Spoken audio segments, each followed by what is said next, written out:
28 ਸਾਲਾਂ ਤੋਂ ਭਾਰਤ ਦੀ ਬੁੜੈਲ ਜੇਲ੍ਹ ਵਿੱਚ ਨਜ਼ਰਬੰਦ ਰਹੇ 3 ਬੰਦੀ ਸਿੰਘ ਸ਼੍ਰੋਮਣੀ ਕਮੇਟੀ ਵੱਲੋਂ ਸਨਮਾਨਿਤ। ਡਿਬਰੂਗੜ੍ਹ ਜੇਲ੍ਹ ਵਿੱਚ ਬੰਦ ਸਿੰਘਾਂ ਲਈ ਅੰਮ੍ਰਿਤਸਰ ਵਿਖੇ ਲੱਗੇ ਮੋਰਚੇ 'ਚ ਪਹੁੰਚੇ ਦਾਦੂਵਾਲ। ਰੂਸ 'ਚ ਫਸੇ ਪੰਜਾਬ ਦੇ ਨੌਜਵਾਨਾਂ ਵੱਲੋਂ ਮਦਦ ਦੀ ਅਪੀਲ। ਪਿਛਲੇ 28 ਸਾਲਾਂ ਤੋਂ ਚੰਡੀਗੜ੍ਹ ਦੀ ਬੁੜੈਲ ਜੇਲ੍ਹ ਵਿੱਚ ਨਜ਼ਰਬੰਦ ਬਾਸ਼ਰਤ ਜ਼ਮਾਨਤ ਤੇ ਰਿਹਾ ਹੋਏ 3 ਬੰਦੀ ਸਿੰਘਾਂ ਇੰਜੀਨੀਅਰ ਭਾਈ ਗੁਰਮੀਤ ਸਿੰਘ ਪਟਿਆਲਾ, ਭਾਈ ਲਖਵਿੰਦਰ ਸਿੰਘ ਲੱਖਾ ਤੇ ਭਾਈ ਸ਼ਮਸ਼ੇਰ ਸਿੰਘ ਉਕਸੀ ਜੱਟਾਂ ਦਾ ਅੱਜ ਸ਼੍ਰੀ ਅਕਾਲ ਤਖਤ ਸਾਹਿਬ ਸਕੱਤਰੇਤ ਵਿਖੇ ਸਿੰਘ ਸਾਹਿਬ ਗਿਆਨੀ ਰਘਬੀਰ ਸਿੰਘ ਨੇ ਸਨਮਾਨ ਕੀਤਾ। ਇਸ ਮੌਕੇ ਸਿੰਘ ਸਾਹਿਬ ਗਿਆਨੀ ਰਘਬੀਰ ਸਿੰਘ ਨੇ ਆਖਿਆ ਕਿ ਸ਼੍ਰੀ ਅਕਾਲ ਤਖਤ ਸਾਹਿਬ ਅਤੇ ਸ਼੍ਰੋਮਣੀ ਗੁਰਦੁਆਰਾ ਪ੍ਰਬੰਧਕ ਕਮੇਟੀ ਹਮੇਸ਼ਾ ਸੰਘਰਸ਼ੀਲ ਸਿੰਘਾਂ ਤੇ ਉਹਨਾਂ ਦੇ ਪਰਿਵਾਰ ਦੇ ਨਾਲ ਖੜੇ ਹਨ। ਉਨ੍ਹਾਂ ਆਖਿਆ ਕਿ ਜਿਨ੍ਹਾਂ ਬੰਦੀ ਸਿੰਘਾਂ ਦੀ ਰਿਹਾਈ ਲਈ ਸ਼੍ਰੀ ਅਕਾਲ ਤਖਤ ਸਾਹਿਬ ਦੇ ਆਦੇਸ਼ਾਂ ਤੇ ਸ਼੍ਰੋਮਣੀ ਕਮੇਟੀ ਵੱਲੋਂ ਪਿਛਲੇ ਲੰਮੇ ਸਮੇਂ ਤੋਂ ਕਾਨੂੰਨੀ ਲੜਾਈ ਲੜੀ ਜਾ ਰਹੀ ਹੈ, ਉਨ੍ਹਾਂ ਵਿੱਚ ਭਾਈ ਗੁਰਮੀਤ ਸਿੰਘ ਪਟਿਆਲਾ, ਭਾਈ ਲਖਵਿੰਦਰ ਸਿੰਘ ਲੱਖਾ ਤੇ ਭਾਈ ਸ਼ਮਸ਼ੇਰ ਸਿੰਘ ਵੀ ਸ਼ਾਮਿਲ ਹਨ। ਉਨ੍ਹਾਂ ਕਿਹਾ ਕਿ ਇਹ ਸਿੰਘ ਬਾਸ਼ਰਤ ਜ਼ਮਾਨਤ ਤੇ ਰਿਹਾ ਹੋਏ ਹਨ ਅਤੇ ਉਹ ਬੰਦੀ ਛੋੜ 6ਵੇਂ ਪਾਤਸ਼ਾਹ ਸ੍ਰੀ ਗੁਰੂ ਹਰਗੋਬਿੰਦ ਸਾਹਿਬ ਜੀ ਅੱਗੇ ਅਰਦਾਸ ਕਰਦੇ ਹਨ ਕਿ ਜਲਦ ਹੀ ਇਹਨਾਂ ਸਾਰੇ ਬੰਦੀ ਸਿੰਘਾਂ ਨੂੰ ਪੱਕੀ ਰਿਹਾਈ ਵੀ ਮਿਲੇ। ਇਸ ਮੌਕੇ ਭਾਈ ਗੁਰਮੀਤ ਸਿੰਘ ਪਟਿਆਲਾ, ਭਾਈ ਲਖਵਿੰਦਰ ਸਿੰਘ ਲੱਖਾ ਤੇ ਭਾਈ ਸ਼ਮਸ਼ੇਰ ਸਿੰਘ ਉਕਸੀ ਜੱਟਾਂ ਨੇ ਆਖਿਆ ਕਿ ਮੌਜੂਦਾ ਸਮੇਂ ਵਿੱਚ ਖਾਲਸਾ ਪੰਥ ਦੀ ਆਪਸੀ ਏਕਤਾ ਦੀ ਸਭ ਤੋਂ ਤਰਜੀਹੀ ਲੋੜ ਹੈ। ਪੰਥਕ ਏਕਤਾ ਹੋਵੇ ਤਾਂ ਦੁਨੀਆ ਦੀ ਵੱਡੀ ਤੋਂ ਵੱਡੀ ਤਾਕਤ ਵੀ ਸਾਡੇ ਅੱਗੇ ਝੁਕੇਗੀ ਤੇ ਹਰ ਬਾਹਰੀ ਮਸਲਿਆਂ ਦਾ ਹੱਲ ਹੋ ਸਕਦਾ ਹੈ। ਉਨ੍ਹਾਂ ਕਿਹਾ ਕਿ ਜੇਲ੍ਹਾਂ ਵਿੱਚ ਦਹਾਕਿਆਂ ਦੀ ਨਜ਼ਰਬੰਦੀ ਵੀ ਉਹਨਾਂ ਦੀ ਆਤਮਿਕ ਚੜ੍ਹਦੀ ਕਲਾ ਵਿੱਚ ਫਰਕ ਨਹੀਂ ਪਾ ਸਕੀ, ਪਰ ਪੰਥ ਦੇ ਵਿਗੜੇ ਹਾਲਾਤਾਂ ਨੂੰ ਵੇਖ ਕੇ ਚਿੰਤਾ ਜ਼ਰੂਰ ਪੈਦਾ ਹੋ ਜਾਂਦੀ ਹੈ। ਉਨ੍ਹਾਂ ਕਿਹਾ ਕਿ ਉਹਨਾਂ ਨੇ ਜੋ ਕੀਤਾ ਗੁਰੂ ਦੇ ਹੁਕਮ ਅਨੁਸਾਰ ਕੀਤਾ ਤੇ ਉਹਨਾਂ ਨੂੰ ਕਦੇ ਵੀ ਆਪਣੀ ਨਜ਼ਰਬੰਦੀ ਲਈ ਕਿਸੇ ਤੇ ਕੋਈ ਗਿਲਾ ਸ਼ਿਕਵਾ ਨਹੀਂ ਰਿਹਾ। ਉਨ੍ਹਾਂ ਦੱਸਿਆ ਕਿ ਜੇਲ੍ਹ ਅੰਦਰ ਆਪਣੀ ਨਜ਼ਰਬੰਦੀ ਦਾ ਸਮਾਂ ਉਹਨਾਂ ਦੇ ਗੁਰਬਾਣੀ ਅਤੇ ਸਿਮਰਨ ਦਾ ਆਸਰਾ ਲੈ ਕੇ ਕੱਟਿਆ ਹੈ। ਉਹ ਅੱਜ ਵੀ ਚੜ੍ਹਦੀ ਕਲਾ ਨਾਲ ਪੰਥ ਦੀ ਹਰ ਤਰ੍ਹਾਂ ਸੇਵਾ ਕਰਨ ਲਈ ਤਿਆਰ ਹਨ। ਇਸ ਮੌਕੇ ਸ਼੍ਰੀ ਅਕਾਲ ਤਖਤ ਸਾਹਿਬ ਦੇ ਮੁੱਖ ਗ੍ਰੰਥੀ ਗਿਆਨੀ ਗੁਰਮੁਖ ਸਿੰਘ, ਸ਼੍ਰੀ ਦਰਬਾਰ ਸਾਹਿਬ ਦੇ ਮੈਨੇਜਰ ਸਰਦਾਰ ਭਗਵਾਨ ਸਿੰਘ ਧੰਗੇੜਾ, ਨਿੱਜੀ ਸਹਾਇਕ ਸਰਦਾਰ ਜਸਪਾਲ ਸਿੰਘ ਅਤੇ ਸਰਦਾਰ ਅਜੀਤ ਸਿੰਘ, ਭਗਵਾਨ ਸਿੰਘ ਅਤੇ ਬਾਸ਼ਰਤ ਜ਼ਮਾਨਤ ਤੇ ਰਿਹਾ ਹੋਏ ਬੰਦੀ ਸਿੰਘਾਂ ਦੇ ਪਰਿਵਾਰਕ ਮੈਂਬਰ ਵੀ ਹਾਜ਼ਰ ਸਨ। ਅਸੀਂ 28 ਸਾਲ ਤੋਂ ਬਾਅਦ ਜੀ ਜੇਲ੍ਹ ਤੋਂ ਪੈਰ ਪਾਇਆ ਪਿਛਲੇ 9 ਮਈ ਨੂੰ। ਤੇ ਭਾਈ ਸਾਹਿਬ ਗੁਰਮੀਤ ਸਿੰਘ ਜੀ, ਭਾਈ ਸ਼ਮਸ਼ੇਰ ਸਿੰਘ ਜੀ, ਮੈਂ ਖੁਦ ਲਖਵਿੰਦਰ ਸਿੰਘ ਨਾਨਗੋਵਾਲ। ਔਰ 28 ਸਾਲ ਬਾਅਦ ਸਾਨੂੰ ਕੱਚੀ ਜ਼ਮਾਨਤ ਮਿਲੀ ਹੈ ਜੀ। ਇਹ ਸਭ ਤੋਂ ਪਹਿਲਾਂ ਧੰਨਵਾਦ ਕਰਨਾ ਚਾਹਾਂ ਗੁਰੂ ਮਹਾਰਾਜ ਦਾ, ਗਰੀਬ ਨਵਾਜ਼ ਦਾ, ਜਿਨ੍ਹਾਂ ਨੇ ਸਾਨੂੰ ਇਸ ਤਖਤ ਤੇ ਸੱਦ ਕੇ ਆਪਣੀ ਗੋਦੀ ਵਿੱਚ ਬਿਠਾ ਕੇ ਸਨਮਾਨ ਦਿੱਤਾ ਜੀ। ਤੇ ਬਾਕੀ ਮੈਂ ਕਹਾਂਗਾ ਗੁਰਮੀਤ ਸਿੰਘ ਜੀ ਨੂੰ ਜ਼ਰੂਰ 2 ਅੱਖਰ ਬੋਲਣ। ਵਾਹਿਗੁਰੂ ਜੀ ਕਾ ਖਾਲਸਾ, ਵਾਹਿਗੁਰੂ ਜੀ ਕੀ ਫਤਿਹ। ਧੰਨ ਧੰਨ ਸਾਹਿਬ ਸ੍ਰੀ ਗੁਰੂ ਰਾਮਦਾਸ ਜੀ ਮਹਾਰਾਜ ਜੀਆਂ ਦੀ ਇਸ ਧਰਤੀ ਉੱਤੇ ਆ ਕੇ ਬੜਾ ਵਡਭਾਗਾ ਮਹਿਸੂਸ ਕਰਦਾ ਹਾਂ। ਜਥੇਦਾਰ ਸ੍ਰੀ ਅਕਾਲ ਤਖਤ ਸਾਹਿਬ, ਹੈੱਡ ਗ੍ਰੰਥੀ ਸਾਹਿਬ ਭਾਈ ਗੁਰਮੁਖ ਸਿੰਘ ਜੀ, ਇਹਨਾਂ ਨੇ ਸਾਨੂੰ ਜਿਹੜੋ ਇੱਥੇ ਸੰਗਤ ਦੇ ਦਰਸ਼ਨ ਕਰਨ ਦਾ, ਇਸ ਸਥਾਨ ਦੇ ਉੱਤੇ ਦਰਸ਼ਨ ਕਰਨ ਦਾ ਮੌਕਾ ਦਿੱਤਾ, ਕੋਟਾਨ ਕੋਟ ਧੰਨਵਾਦ ਹੈ। ਸੰਗਤ ਦੇ ਦਰਸ਼ਨ ਕਰਕੇ ਇਸ ਜਗ੍ਹਾ 'ਤੇ ਆ ਕੇ ਆਪਣੇ ਆਪ ਨੂੰ ਵੱਡੇ ਭਾਗਾਂ ਵਾਲਾ ਮਹਿਸੂਸ ਕਰ ਰਿਹਾ ਹਾਂ। ਵਾਹਿਗੁਰੂ ਜੀ ਕਾ ਖਾਲਸਾ, ਵਾਹਿਗੁਰੂ ਜੀ ਕੀ ਫਤਿਹ। ਵਾਹਿਗੁਰੂ ਜੀ ਕਾ ਖਾਲਸਾ, ਵਾਹਿਗੁਰੂ ਜੀ ਕੀ ਫਤਿਹ। ਮੈਂ ਸ਼ਮਸ਼ੇਰ ਸਿੰਘ ਅੱਜ ਬਹੁਤ ਖੁਸ਼ ਹਾਂ। ਅਕਾਲ ਤਖਤ ਦੇ ਜਥੇਦਾਰ ਸਾਹਿਬ ਅਤੇ ਹੈੱਡ ਗ੍ਰੰਥੀ ਗੁਰਮੁਖ ਸਿੰਘ ਜੀ, ਅਕਾਲ ਤਖਤ ਦੇ ਸਤਿਕਾਰ ਦੇ ਸਾਹਿਬ ਨਾਲ ਜਿਹੜਾ ਅੱਜ ਆ ਕੇ ਅਸੀਂ ਦਰਸ਼ਨ ਕੀਤੇ ਗੁਰੂ ਮਹਾਰਾਜ ਦੀ ਹਜ਼ੂਰੀ 'ਚ ਆ ਕੇ, ਸਾਡੇ ਵੱਡੇ ਭਾਗ ਹੈ ਜੋ ਇਹਨਾਂ ਦੇ ਦਰਸ਼ਨ ਸਿੰਘਾਂ ਦੇ ਹੋਏ ਅਤੇ ਜਥੇਦਾਰ ਜੀ ਦੇ ਹੋਏ ਅਤੇ ਗੁਰੂ ਮਹਾਰਾਜ ਦੀ ਹਜ਼ੂਰੀ 'ਚ ਆ ਕੇ ਅਸੀਂ ਅਰਦਾਸ ਕੀਤੀ, ਜੋ ਸਾਡੀ ਪਰੋਲ ਹੋਈ ਹੈ। ਇਸ ਦਾ ਧੰਨਵਾਦ ਕਰਨਾ ਹੈ ਸੀ ਅਤੇ ਉਹ ਅੱਜ ਅਸੀਂ ਅਰਦਾਸ ਕਰਕੇ ਚੱਲੇ ਹਾਂ। ਵਾਹਿਗੁਰੂ ਜੀ ਕਾ ਖਾਲਸਾ, ਵਾਹਿਗੁਰੂ ਜੀ ਕੀ ਫਤਿਹ। ਰਿਸਪੈਕਟਫੁਲ ਜੀ, ਆਪਣੇ ਰਿਸਪੈਕਟੇਬਲ ਸਾਡੇ ਅਕਾਲ ਤਖਤ ਦੇ ਜਥੇਦਾਰ ਸਾਹਿਬ ਭਾਈ ਸਾਹਿਬ ਰਘਬੀਰ ਸਿੰਘ ਜੀ ਤੇ ਹੈੱਡ ਗ੍ਰੰਥੀ ਸਾਹਿਬ ਸਰਦਾਰ ਗੁਰਮੁਖ ਸਿੰਘ ਜੀ, ਸਾਰੀ ਟੀਮ ਜੀ, ਲੱਖ ਲੱਖ ਧੰਨਵਾਦ ਹੈ ਜੀ ਇਹਨਾਂ ਦਾ। ਸੱਚੇ ਪਾਤਸ਼ਾਹ ਨੇ ਸਾਨੂੰ ਇਹਨਾਂ ਦੀ ਹਜ਼ੂਰੀ ਵਿੱਚ ਇਹਨਾਂ ਦੀ ਡਿਊਟੀ ਲਾ ਕੇ ਸਾਨੂੰ ਸਨਮਾਨਿਤ ਕੀਤਾ। ਔਰ ਅਸੀਂ ਇਹ ਅਰਦਾਸ ਕਰਦੇ ਹਾਂ ਬਾਕੀ ਸਿੰਘ ਵੀ ਬੰਦੀ ਸਿੰਘ ਨੇ ਜਿਹੜੇ ਇਸ ਟਾਈਮ ਜੇਲ੍ਹਾਂ 'ਚ ਬੰਦ ਨੇ, ਅਤੇ ਹੋਰ ਭਾਈ ਅੰਮ੍ਰਿਤਪਾਲ ਸਿੰਘ ਜੀ ਦਾ, ਉਹਨਾਂ ਦਾ ਜਿਹਦਾ ਮੋਰਚਾ ਲੱਗਿਆ ਹੋਇਆ, ਉਹਨਾਂ ਲਈ ਵੀ ਅਸੀਂ ਅਰਦਾਸ ਕਰਦੇ ਹਾਂ ਗੁਰੂ ਮਹਾਰਾਜ ਅੱਗੇ ਬਈ ਉਹਨਾਂ ਨੂੰ ਵੀ ਬਹੁਤ ਰਿਲੀਫ ਮਿਲੇ, ਉਹਨਾਂ ਦੇ ਪਰਿਵਾਰਾਂ ਨੂੰ ਵੀ ਰਿਲੀਫ ਮਿਲੇ। ਔਰ ਪੰਥ ਨੂੰ ਵੀ ਅਸੀਂ ਅਪੀਲ ਕਰਦੇ ਹਾਂ, ਅਰਦਾਸ ਕਰਦੇ ਹਾਂ ਕਿ ਬੰਦੀ ਸਿੰਘ ਨੇ ਜਿਹੜੇ ਪਿੱਛੇ, ਉਹਨਾਂ ਲਈ ਵੀ ਉਹ ਅਰਦਾਸਾਂ ਕਰਨ, ਜਿੰਨਾ ਵੀ ਹੋ ਸਕਦਾ, ਜਿਸ ਪ੍ਰਕਾਰ ਦੀ ਵੀ ਉਹ ਸੇਵਾ ਕਰ ਸਕਦੇ ਨੇ ਜ਼ਰੂਰ ਕਰਨ। ਸੋ ਇੰਨੀ ਗੱਲ ਕਹਿੰਦੇ ਅਸੀਂ ਉਹ 28 ਸਾਲ ਜੀ ਆਪਣੇ ਪੰਥ ਲਈ, ਆਪਣੇ ਗੁਰੂ ਗ੍ਰੰਥ ਲਈ, ਹੈ ਨਾ, ਤਾਂ ਕਿ ਜਿਹੜੀ ਆਉਣ ਵਾਲੀ ਜਨਰੇਸ਼ਨ ਆ ਉਹ ਵੱਧ ਫੁੱਲ ਸਕੇ। ਉਹਨਾਂ ਲਈ ਉਹ ਕਾਰਜ ਸ਼ਹੀਦ ਭਾਈ ਦਿਲਾਵਰ ਸਿੰਘ ਜੀ ਨੇ ਆਪਣੇ ਪਿੰਡ 'ਤੇ ਹਟਾ ਕੇ ਕੀਤਾ, ਉਸ ਸਮੇਂ ਦੀ ਉਸ ਬੱਚਰ ਸਰਕਾਰ ਨੂੰ। ਅਤੇ ਤੁਸੀਂ ਗੱਲ ਕੀਤੀ ਜੀ ਉਸ ਉਹਦੇ ਚੱਕੀ ਦੇ ਵਿੱਚ, ਹੈ ਨਾ, ਕਿਵੇਂ ਤੁਸੀਂ ਬਤੀਤ ਕੀਤੇ। ਅਸੀਂ ਗੁਰੂ ਸਾਹਿਬ ਦੇ ਸ਼ਬਦ ਦਾ ਸਹਾਰਾ ਲੈ ਕੇ, ਬਾਣੀ ਦਾ ਸਹਾਰਾ ਲੈ ਕੇ ਉਹਨਾਂ ਦੀ ਉਸਤਤ ਕਰਕੇ, ਉਸ ਅਕਾਲ ਪੁਰਖ ਦੀ ਉਸਤਤ ਕਰਕੇ, ਆਪਣੇ ਗੁਰੂ ਸਾਹਿਬਾਨ ਦੀ ਉਸਤਤ ਕਰਕੇ ਉਹ ਪਲ ਅਸੀਂ ਉੱਥੇ ਗੁਜ਼ਾਰੇ ਨੇ। ਬੜੇ ਆਨੰਦਮਈ ਸਨ। ਸਾਨੂੰ ਕੋਈ ਗਿਲਾ ਨਹੀਂ, ਕੋਈ ਸ਼ਿਕਵਾ ਨਹੀਂ ਪੰਥ ਤੋਂ, ਅਤੇ ਅਸੀਂ ਚੜ੍ਹਦੀ ਕਲਾ ਵਿੱਚ ਹਾਂ ਜੀ। ਬਾਕੀ ਸਿੰਘ ਵੀ ਚੜ੍ਹਦੀ ਕਲਾ ਵਿੱਚ ਨੇ। ਸੋ ਇਸ ਤਰ੍ਹਾਂ ਜੀ ਜੋ ਵੀ ਔਖੀ ਘੜੀ ਸੀਗੀ ਉਹ ਵੀ ਮਹਾਰਾਜ ਨੇ ਸਾਨੂੰ ਕਦੇ ਮਹਿਸੂਸ ਨਹੀਂ ਹੋਣ ਦਿੱਤੀ। ਹਰਿਆਣਾ ਕਮੇਟੀ ਦੇ ਸਾਬਕਾ ਪ੍ਰਧਾਨ ਭਾਈ ਬਲਜੀਤ ਸਿੰਘ ਦਾਦੂਵਾਲ ਡਿਬਰੂਗੜ੍ਹ ਜੇਲ੍ਹ ਵਿੱਚ ਬੰਦ ਵਾਰਸ ਪੰਜਾਬ ਦੇ ਨੌਜਵਾਨ ਸਿੰਘਾਂ ਦੀ ਰਿਹਾਈ ਲਈ ਸ਼੍ਰੀ ਅੰਮ੍ਰਿਤਸਰ ਸਾਹਿਬ ਵਿਖੇ ਲੱਗੇ ਮੋਰਚੇ ਵਿੱਚ ਪਹੁੰਚੇ। ਇਸ ਮੌਕੇ ਆਪਣੇ ਵਿਚਾਰ ਸਾਂਝੇ ਕਰਦਿਆਂ ਉਹਨਾਂ ਕਿਹਾ ਕਿ ਸਿੱਖ ਨੌਜਵਾਨਾਂ ਦੇ ਨਾਲ ਅਜਿਹਾ ਰਵੱਈਆ ਨਿੰਦਣਯੋਗ ਹੈ ਅਤੇ ਸਰਕਾਰ ਨੂੰ ਨੌਜਵਾਨਾਂ ਦੀ ਭੁੱਖ ਹੜਤਾਲ ਦਾ ਨੋਟਿਸ ਲੈਂਦਿਆਂ ਜਲਦੀ ਤੋਂ ਜਲਦੀ ਉਹਨਾਂ ਨੂੰ ਪੰਜਾਬ ਤਬਦੀਲ ਕਰਨਾ ਚਾਹੀਦਾ ਹੈ। ਪੰਜਾਬ ਸਰਕਾਰ ਦੇ ਵੱਲੋਂ NSA ਲਾ ਕੇ ਜੋ ਸਿੱਖ ਨੌਜਵਾਨਾਂ ਦੇ ਉੱਪਰ ਭਾਈ ਅਮਰਤਪਾਲ ਸਿੰਘ ਤੇ ਉਹਦੇ ਸਾਥੀਆਂ ਦੀ ਉਹਨਾਂ ਨੂੰ ਅਸਾਮ ਦੀ ਡਿਬਰੂਗੜ੍ਹ ਜੇਲ੍ਹ 'ਚ ਨਜ਼ਰਬੰਦ ਕੀਤਾ ਹੋਇਆ। ਅੰਮ੍ਰਿਤ ਛਕਾਉਣਾ ਤੇ ਅੰਮ੍ਰਿਤ ਸੰਚਾਰ ਕਰਨਾ, ਨਸ਼ਿਆਂ ਦੇ ਖਿਲਾਫ ਪ੍ਰਚਾਰ ਕਰਨਾ ਇਹ ਕੋਈ ਗੁਨਾਹ ਨਹੀਂ ਹੈ। ਅੱਜ ਉਹਨਾਂ ਦਾ ਸਾਲ ਪੂਰਾ ਹੋਣ ਜਾ ਰਿਹਾ। ਉਹਨਾਂ ਦੇ ਪਰਿਵਾਰਾਂ ਵੱਲੋਂ ਜਿਹੜੇ ਭਾਈ ਅਮਰਤਪਾਲ ਸਿੰਘ ਤੇ ਉਹਨਾਂ ਦੇ ਸਾਥੀ, ਉਹਨਾਂ ਦੇ ਸਤਿਕਾਰਯੋਗ ਮਾਤਾ ਪਿਤਾ, ਭੈਣ ਭਰਾ ਤੇ ਜਥੇਬੰਦੀਆਂ ਅੱਜ ਸ੍ਰੀ ਅੰਮ੍ਰਿਤਸਰ ਸਾਹਿਬ ਦੀ ਧਰਤੀ ਤੇ ਪਿਛਲੇ ਕਈ ਦਿਨਾਂ ਤੋਂ ਭੁੱਖ ਹੜਤਾਲ ਤੇ ਨੇ, ਮੋਰਚਾ ਲਗਾ ਕੇ ਬੈਠੇ ਨੇ ਕਿ ਉਹਨਾਂ ਨੂੰ ਪੰਜਾਬ ਸ਼ਿਫਟ ਕੀਤਾ ਜਾਵੇ। ਪਰ ਅਸੀਂ ਇਸ ਤੋਂ ਵੀ ਅੱਗੇ ਕਹਿਣਾ ਚਾਹੁੰਦੇ ਹਾਂ ਕਿ ਉਹ ਸਿੱਖ ਬੇਗੁਨਾਹ ਨੇ, ਉਹਨਾਂ ਨੇ ਕੋਈ ਗੁਨਾਹ ਨਹੀਂ ਕੀਤਾ। ਉਹਨਾਂ ਨੂੰ ਜੇਲ੍ਹ ਤਬਦੀਲੀ ਨਹੀਂ, ਉਹਨਾਂ ਨੂੰ ਤੁਰੰਤ ਰਿਹਾ ਕੀਤਾ ਜਾਵੇ। ਤੇ ਜਿਹੜੀਆਂ ਸਜ਼ਾਵਾਂ ਪੂਰੀਆਂ ਕਰ ਚੁੱਕੇ ਸਾਡੇ ਬੰਦੀ ਸਿੰਘ ਆ, ਚਾਹੇ ਉਹ ਤਿਹਾੜ ਨਜ਼ਰਬੰਦ ਆ, ਚਾਹੇ ਉਹ ਬੜੈਲ ਆ, ਚਾਹੇ ਉਹ ਪਟਿਆਲੇ ਆ, ਨਾਭੇ ਆ, ਜਾਂ ਪੰਜਾਬ ਦੀ ਕਿਸੇ ਵੀ ਜੇਲ੍ਹ 'ਚ ਜਾਂ ਪੰਜਾਬੋਂ ਬਾਹਰ ਕਿਸੇ ਵੀ ਜੇਲ੍ਹ 'ਚ ਨਜ਼ਰਬੰਦ ਨੇ, ਸਜ਼ਾਵਾਂ ਪੂਰੀਆਂ ਕਰ ਚੁੱਕੇ ਬੰਦੀ ਸਿੰਘਾਂ ਨੂੰ ਤੁਰੰਤ ਰਿਹਾ ਕੀਤਾ ਜਾਵੇ। ਇਹਦੇ ਵਾਸਤੇ ਅਸੀਂ ਅੱਜ ਇਸ ਮੋਰਚੇ ਨੂੰ ਆਪਣਾ ਸਮਰਥਨ ਦੇਣ ਵਾਸਤੇ ਆਏ ਹਾਂ। ਔਰ ਮੈਂ ਪੰਜਾਬ ਸਰਕਾਰ, ਮੁੱਖ ਮੰਤਰੀ ਪੰਜਾਬ ਤੇ ਕੇਂਦਰ ਸਰਕਾਰ ਨੂੰ ਇਹ ਕਹਿਣਾ ਚਾਹੁੰਦਾ ਕਿ ਬੇਗੁਨਾਹ ਸਿੱਖ ਨੇ, ਇਹਨਾਂ ਨੂੰ ਤੁਰੰਤ ਰਿਹਾ ਕੀਤਾ ਜਾਵੇ। ਸਿੱਖ ਕੌਮ ਦੀਆਂ ਭਾਵਨਾਵਾਂ ਨੂੰ ਸਮਝਣਾ ਉਹਨਾਂ ਦਾ ਮੁੱਢਲਾ ਫਰਜ਼ ਹੈ। ਇਹਨਾਂ ਸਿੱਖਾਂ ਨੇ ਵੀ ਬਹੁਤ ਕੁਰਬਾਨੀਆਂ ਕੀਤੀਆਂ ਨੇ। ਦੇਸ਼ ਦੀ ਆਜ਼ਾਦੀ ਦੇ ਵਾਸਤੇ ਵੱਡਾ ਯੋਗਦਾਨ ਹੈ ਸਿੱਖਾਂ ਦਾ। ਅੱਜ ਵੀ ਸਰਹੱਦਾਂ ਦੇ ਉੱਤੇ ਦੇਸ਼ ਦੀ ਰਾਖੀ ਕਰਨ ਵਾਲੇ ਸਾਡੇ ਸਿੱਖ ਭਰਾ ਵੱਡੀਆਂ ਸੇਵਾਵਾਂ ਨਿਭਾ ਰਹੇ ਆ। ਇਹਨੂੰ ਮੱਦੇਨਜ਼ਰ ਰੱਖਦਿਆਂ ਸਾਡੇ ਜਿਹੜੇ ਸਿੱਖ ਭਰਾ ਨੇ ਉਹਨਾਂ ਨੂੰ ਤੁਰੰਤ ਜਿਹੜਾ ਉਹ ਰਿਹਾ ਕੀਤਾ ਜਾਵੇ। ਦੇਖੋ, ਬਹੁਤ ਗਲਤ ਗੱਲ ਆ ਕਿ ਅਜੇ ਤੱਕ ਮੈਨੂੰ ਉਹਨਾਂ ਦੇ ਸਤਿਕਾਰਯੋਗ ਪਿਤਾ ਨੇ ਦੱਸਿਆ ਕਿ ਕੁਝ ਸਰਕਾਰੀ ਅਫਸਰ ਹੀ ਉਹਨਾਂ ਨਾਲ ਗੱਲਬਾਤ ਕਰਨ ਵਾਸਤੇ ਆਏ ਆ। ਸਰਕਾਰ ਦਾ ਕੋਈ MLA, ਕੋਈ ਮੰਤਰੀ, ਸਰਕਾਰ ਦਾ ਨੁਮਾਇੰਦਾ ਜਿਹੜਾ ਪਰਿਵਾਰ ਤੱਕ ਨਹੀਂ ਪਹੁੰਚਿਆ। ਮੈਂ ਮੁੱਖ ਮੰਤਰੀ ਪੰਜਾਬ ਨੂੰ ਕਹਿਣਾ ਚਾਹੁੰਦਾ ਔਰ ਕੇਂਦਰ ਸਰਕਾਰ ਨੂੰ ਕਿ ਆਪਣੇ ਨੁਮਾਇੰਦੇ ਭੇਜ ਕੇ ਤੁਰੰਤ ਉਹਨਾਂ ਦੇ ਪਰਿਵਾਰਾਂ ਨਾਲ ਗੱਲਬਾਤ ਕੀਤੀ ਜਾਵੇ। ਤੇ ਜਿਹੜੇ ਸਾਡੇ ਇਹ ਬੰਦੀ ਸਿੰਘ ਜਿਨ੍ਹਾਂ ਗੁਨਾਹ ਹੀ ਦੇਖੋ ਸਾਲ 'ਚ ਕੁਝ ਸਾਬਤ ਹੀ ਨਹੀਂ ਹੋਇਆ, ਉਹਨਾਂ ਕੋਲੇ ਕੋਈ ਐਸਾ ਹਥਿਆਰ ਨਹੀਂ, ਕੋਈ ਐਸੀ ਪਲਾਨਿੰਗ, ਕੋਈ ਐਸੀ ਸਾਜ਼ਿਸ਼ ਜਿਹੜੀ ਬੇਨਕਾਬ ਨਹੀਂ ਹੋਈ ਕਿ ਉਹ ਕੁਝ ਐਸਾ ਕਰਨਾ ਚਾਹੁੰਦੇ ਸੀ। ਇੱਕ ਬੇਗੁਨਾਹ ਸਿੱਖ ਨੇ ਜਿਹੜੇ ਪ੍ਰਚਾਰ ਪ੍ਰਸਾਰ ਕਰ ਰਹੇ ਸੀਗੇ, ਸੰਗਤਾਂ ਨੂੰ ਗੁਰੂ ਬਾਣੀ ਨਾਲ ਜੋੜ ਰਹੇ ਸੀ ਤੇ ਨਸ਼ਿਆਂ ਦੇ ਖਿਲਾਫ ਪ੍ਰਚਾਰ ਕਰ ਰਹੇ ਸੀ, ਉਹਨਾਂ ਨੂੰ ਤੁਰੰਤ ਰਿਹਾ ਕਰਨਾ ਜਿਹੜਾ ਹੈਗਾ ਉਹ ਜ਼ਿੰਮੇਵਾਰੀ ਸਰਕਾਰ ਦੀ ਬਣਦੀ ਆ। ਚਿੰਗਾੜੀ ਕਦੋਂ ਭਾਂਬੜ ਬਣਦੀ ਆ ਪਤਾ ਨਹੀਂ ਲੱਗਦਾ। ਜਿਹੜੇ ਹਾਲਾਤ ਵਿਗੜਦੇ ਆ ਉਹਨੂੰ ਸੰਭਾਲਣਾ ਫਿਰ ਸਰਕਾਰ ਦੀ ਜ਼ਿੰਮੇਵਾਰੀ ਹੁੰਦੀ ਹੈ। ਕਿ ਸਰਕਾਰਾਂ ਨੇ ਇਹੀ ਮਿਥ ਲਿਆ ਕਿ ਧਰਨੇ ਲੱਗਣ, ਮੁਜ਼ਾਹਰੇ ਲੱਗਣ, ਰੋਡਾਂ ਬੰਦ ਹੋਣ, ਰੇਲਾਂ ਰੋਕੀਆਂ ਜਾਣ, ਫੇਰ ਹੀ ਉਹਨਾਂ ਨੇ ਕੋਈ ਮਸਲਾ ਬਣਨਾ। ਰੂਸ ਵਿੱਚ ਕਈ ਪੰਜਾਬੀਆਂ ਨੂੰ ਧੋਖਾ ਦੇ ਕੇ ਜ਼ਬਰਦਸਤੀ ਯੂਕਰੇਨ ਵਿਰੁੱਧ ਜੰਗ ਛੇੜਨ ਦੇ ਕਥਿਤ ਮਾਮਲੇ ਲਗਾਤਾਰ ਸਾਹਮਣੇ ਆ ਰਹੇ ਹਨ। ਰੂਸ ਵੱਲੋਂ ਯੂਕਰੇਨ ਨਾਲ ਜੰਗ ਲਈ ਪੰਜਾਬੀ ਨੌਜਵਾਨਾਂ ਨੂੰ ਜ਼ਬਰਦਸਤੀ ਬੰਦੀ ਬਣਾ ਕੇ ਰੂਸੀ ਫੌਜ ਵਿੱਚ ਸ਼ਾਮਿਲ ਕੀਤਾ ਜਾ ਰਿਹਾ ਹੈ। ਅਜਿਹਾ ਨਾ ਕਰਨ ਤੇ ਉਹਨਾਂ ਨੂੰ ਸਾਲਾਂ ਬੱਧੀ ਜੇਲ੍ਹਾਂ ਵਿੱਚ ਰੱਖਣ ਦੀਆਂ ਧਮਕੀਆਂ ਦਿੱਤੀਆਂ ਜਾ ਰਹੀਆਂ ਹਨ।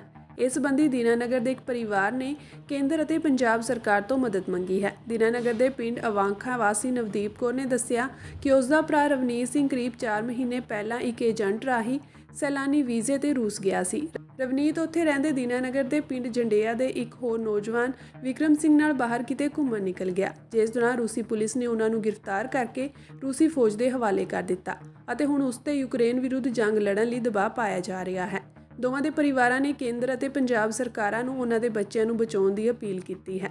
ਪੀੜਤ ਰਵਨੀਤ ਸਿੰਘ ਦੀ ਭੈਣ ਨਵਦੀਪ ਕੌਰ ਅਤੇ ਮਾਤਾ ਕੁਲਵੰਤ ਕੌਰ ਨੇ ਦੱਸਿਆ ਕਿ ਕੁਝ ਦਿਨ ਪਹਿਲਾਂ ਉਹਨਾਂ ਨੂੰ ਉਹਨਾਂ ਦੇ ਪੁੱਤਰ ਦਾ ਫੋਨ ਆਇਆ ਸੀ ਕਿ ਉਹ ਬੇਲਾਰੂਸ ਵਿੱਚ ਫੜਿਆ ਗਿਆ ਹੈ ਅਤੇ ਉਸ ਨੂੰ ਜ਼ਬਰਦਸਤੀ ਰੂਸੀ ਫੌਜ ਵਿੱਚ ਭਰਤੀ ਕੀਤਾ ਗਿਆ ਹੈ।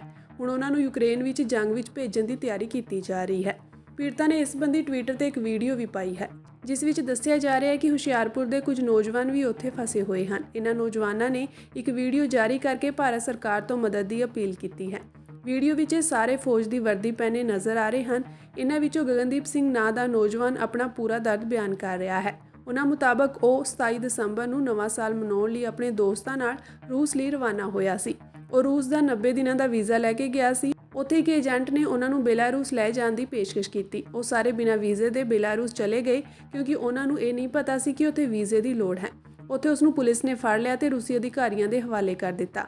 ਰੂਸੀ ਅਧਿਕਾਰੀਆਂ ਨੇ ਉਹਨਾਂ ਨੂੰ ਕੁਝ ਦਸਤਾਵੇਜ਼ਾਂ ਤੇ ਦਸਤਖਤ ਕਰਵਾਏ ਅਤੇ ਉਹਨਾਂ ਨੂੰ ਯੂਕਰੇਨ ਵਿਰੁੱਧ ਜੰਗ ਲੜਨ ਲਈ ਮਜਬੂਰ ਕੀਤਾ ਜਾ ਰਿਹਾ ਹੈ। ਦੱਸ ਦਈਏ ਕਿ ਪੰਜਾਬ ਅਤੇ ਹਰਿਆਣਾ ਦੇ ਕੁਝ ਨੌਜਵਾਨ ਰੂਸ ਵਿੱਚ ਘੁੰਮਣ ਲਈ ਗਏ ਸਨ, ਜਿੱਥੇ ਉਹਨਾਂ ਨੂੰ ਏਜੰਟ ਨੇ ਧੋਖੇ ਨਾਲ ਬੇਲਾਰੂਸ ਭੇਜ ਦਿੱਤਾ। ਉੱਥੇ ਫੜੇ ਜਾਣ ਤੇ ਉਹਨਾਂ ਨੂੰ ਰੂਸੀ ਅਧਿਕਾਰੀਆਂ ਦੇ ਹਵਾਲੇ ਕਰ ਦਿੱਤਾ ਗਿਆ। ਰੂਸੀ ਅਧਿਕਾਰੀਆਂ ਨੇ ਉਹਨਾਂ ਨੂੰ ਜ਼ਬਰਦਸਤੀ ਫੌਜ ਵਿੱਚ ਭਰਤੀ ਕਰ ਲਿਆ ਅਤੇ ਹੁਣ ਉਹਨਾਂ ਨੂੰ ਯੂਕਰੇਨ ਵਿਰੁੱਧ ਚੱਲ ਰਹੀ ਜੰਗ ਵਿੱਚ ਜ਼ਬਰਦਸਤੀ ਧੱਕਣ ਦੀ ਕੋਸ਼ਿਸ਼ ਕੀਤੀ ਜਾ ਰਹੀ ਹੈ। ਉਹਨਾਂ ਨੇ ਐਕਸ ਤੇ 105 ਸੈਕਿੰਡ ਦਾ ਵੀਡੀਓ ਵੀ ਸਾਂਝਾ ਕੀਤਾ ਹੈ। ਇਸ ਵੀਡੀਓ ਵਿੱਚ ਫੌਜ ਦੇ ਕੱਪੜੇ ਪਹਿਨੇ 7 ਲੜਕੇ ਬੰਦ ਕਮਰੇ ਵਿੱਚ ਨਜ਼ਰ ਆ ਰਹੇ ਹਨ।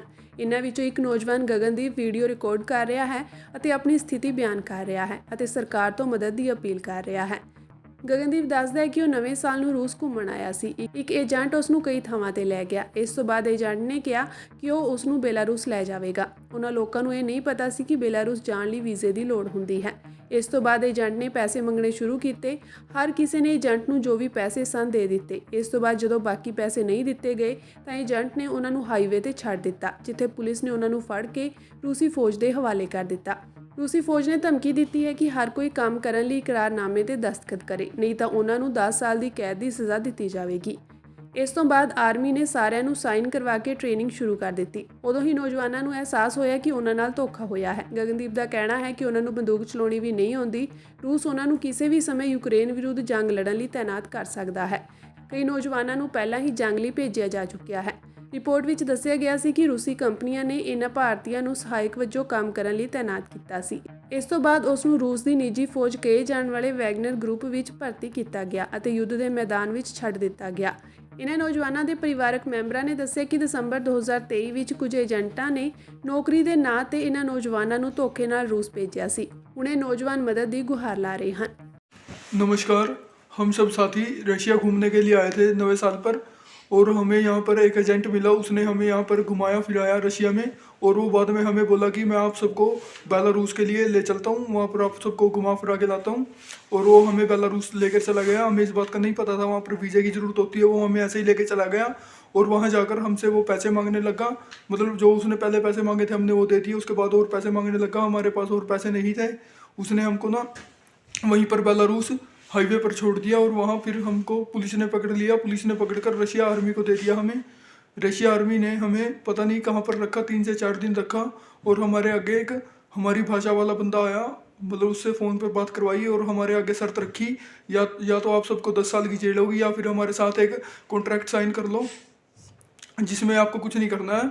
आपको मतलब हेल्पर की जॉब मिलेगी, खाना वगैरह बनाने में, या ड्राइवर वगैरह की कोई ऐसी जॉब मिलेगी। आप हमारे साथ कॉन्ट्रैक्ट साइन कर लो। तो हमने वो कॉन्ट्रैक्ट कर लिया। वो उनकी भाषा में था, हमें नहीं पता था उसमें क्या क्या लिखा है।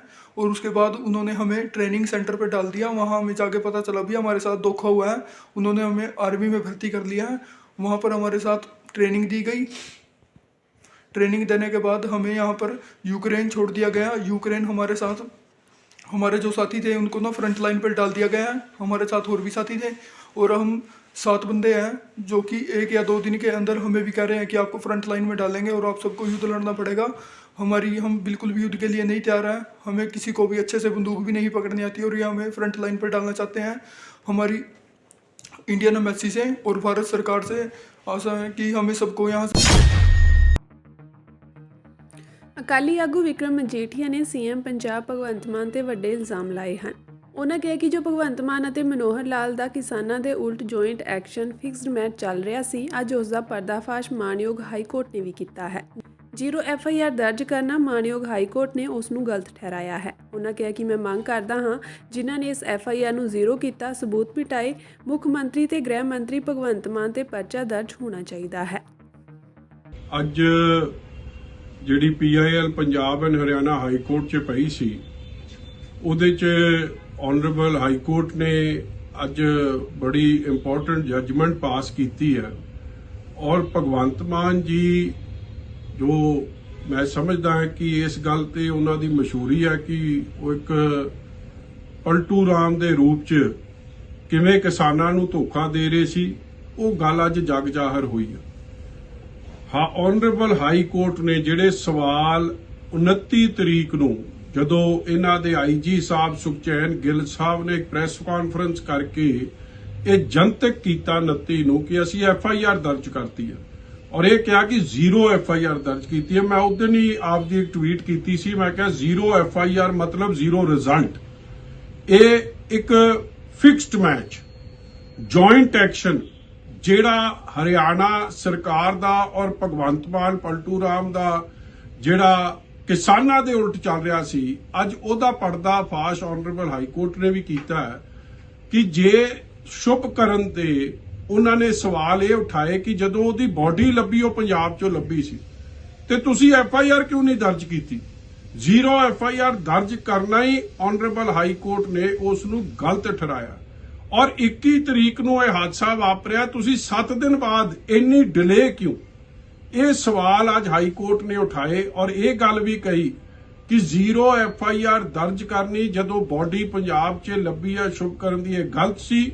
ਤੁਹਾਨੂੰ ਪ੍ਰੋਪਰ FIR 21 ਤਰੀਕ ਨੂੰ ਦਰਜ ਕਰਨੀ ਸੀ। ਮਗਰ ਕਿਵੇਂ FIR ਦਰਜ ਹੋਣੀ ਸੀ, ਕਿਉਂਕਿ ਜਿਵੇਂ ਮੈਂ ਪਹਿਲਾਂ ਵੀ ਕਿਹਾ ਇੱਕ ਫਿਕਸਡ ਮੈਚ ਹੈ।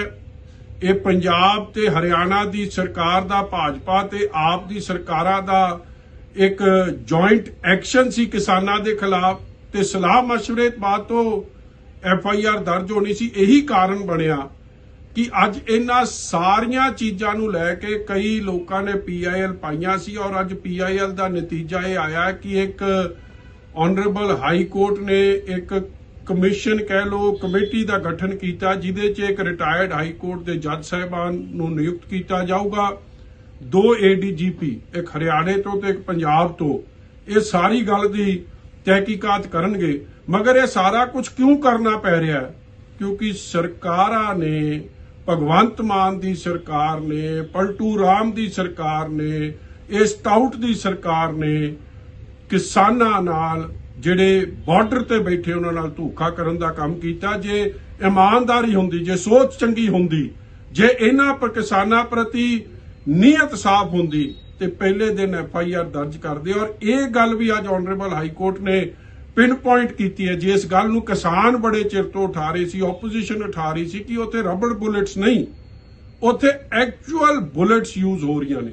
ਇਹਦੀ ਪੋਸਟਮਾਰਟਮ ਵੀ ਹੋਈ ਔਰ ਉਸ ਪੋਸਟਮਾਰਟਮ ਨੂੰ ਇਸ ਤਰੀਕੇ ਨਾਲ ਲੁਕੋ ਕੇ ਰੱਖਿਆ, ਇਸ ਤਰ੍ਹਾਂ ਪਰਦਾ ਪਾ ਕੇ ਰੱਖਿਆ ਕਿ ਕਿਸੇ ਦੇ ਹੱਥ ਨਾ ਲੱਗ ਜੇ। ਅੱਜ ਉਹਦੇ ਬਾਰੇ ਵੀ ਜ਼ਿਕਰ ਹੋਇਆ ਕਿ ਰਬੜ ਬੁਲੇਟ ਨਾਲ ਨਹੀਂ, ਇਹ ਐਕਚੁਅਲ ਪੈਲੇਟ ਬੁਲੇਟਸ ਨਾਲ ਜਿਹੜੇ ਜਿਹਦੇ 'ਚ ਜਿਹੜੀ ਐਕਚੁਅਲ ਬੁਲੇਟ ਹੈ ਉਹਦੀ ਵਰਤੋਂ ਹੋਈ ਹੈ।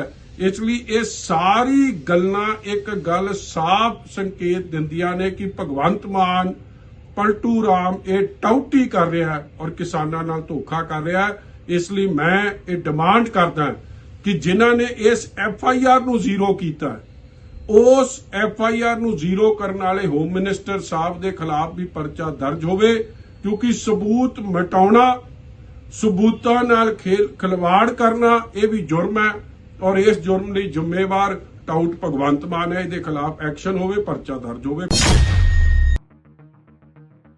ਸ਼੍ਰੋਮਣੀ ਅਕਾਲੀ ਦਲ ਅੰਮ੍ਰਿਤਸਰ ਪ੍ਰਧਾਨ ਅਤੇ ਸੰਗਰੂਰ ਤੋਂ ਸੰਸਦ ਮੈਂਬਰ ਸਰਦਾਰ ਸਿਮਰਨਜੀਤ ਸਿੰਘ ਮਾਨ ਅੱਜ 2016 ਤੋਂ ਪੰਜਾਬ ਪੁਲਿਸ ਵਿੱਚ ਭਰਤੀ ਹੋਣ ਲਈ ਸੰਘਰਸ਼ ਕਰਦੇ ਆ ਰਹੇ ਬੇਰੁਜ਼ਗਾਰ ਬੱਚਿਆਂ ਨਾਲ ਮੁਲਾਕਾਤ ਕਰਨ ਪਹੁੰਚੇ। ਉਹਨਾਂ ਕਿਹਾ ਕਿ ਮੈਨੂੰ ਇਹ ਦੇਖ ਕੇ ਬਹੁਤ ਦੁੱਖ ਹੋਇਆ ਕਿ ਨੌਜਵਾਨ ਬੱਚਿਆਂ ਨੂੰ ਰੁਜ਼ਗਾਰ ਹਾਸਲ ਕਰਨ ਲਈ ਕਿਸ ਤਰ੍ਹਾਂ ਆਪਣੇ ਘਰਾਂ ਤੋਂ ਦੂਰ ਸੜਕਾਂ ਉੱਤੇ ਰਾਤਾਂ ਕੱਟਣ ਲਈ ਮਜਬੂਰ ਹੋਣਾ ਪੈ ਰਿਹਾ ਹੈ। ਉਹਨਾਂ ਪੰਜਾਬ ਸਰਕਾਰ ਨੂੰ ਅਪੀਲ ਕੀਤੀ ਕਿ ਇਹਨਾਂ ਬੱਚਿਆਂ ਨੂੰ ਬਣਦਾ ਨੌਕਰੀ ਦਾ ਹੱਕ ਦੇ ਕੇ ਰਾਹਤ ਪ੍ਰਦਾਨ ਕੀਤੀ ਜਾਵੇ। ਇਹ ਪਿੰਡ ਮੰਗਵਾਲ ਸੰਗਰੂਰ ਦੀ ਹਦੂਦ ਦੇ ਵਿੱਚ ਆਹ ਟਾਵਰ ਹੈਗਾ ਜਿਹੜਾ ਤੁਸੀਂ ਪਿੱਛੇ ਦੇਖਦੇ ਹੋ। ਇਹਦੇ ਉੱਤੇ 2 ਨੌਜਵਾਨ ਬੀਬੀਆਂ ਚੜ੍ਹੀਆਂ ਜਿਹੜੀਆਂ ਕਿ 2016 ਦੇ ਵਿੱਚ ਇਹਨਾਂ ਦੀ ਸਿਪਾਹੀਆਂ ਦੀ ਭਰਤੀ ਹੋਈ ਸੀਗੀ। ਇਹਨਾਂ ਵਿੱਚੋਂ